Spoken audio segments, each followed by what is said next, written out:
ဆိုတာရေယူချင်မှမဟုတ်ပဲဆလာ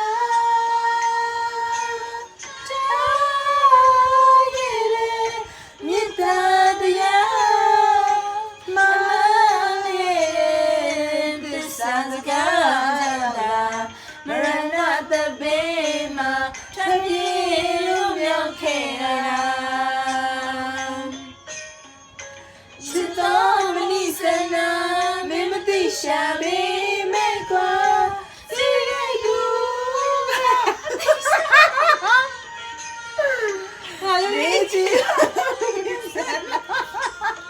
မနိစနာခါသေးတော့မအနည်းဆက်ဆုံးနေလာခဲ့တဲ့အရင်းလာဒီဆုံးမှာအိုးဒီလိုလေးတွေပါငါ့ပကံကိုစဝင်ချင်တာရဲ့အိုး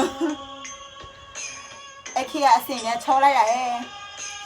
အိုးတော့ကိုင်နေထိတ်တော့ယူနေအိုး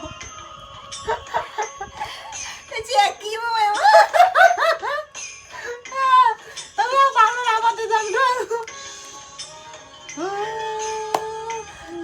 တရေ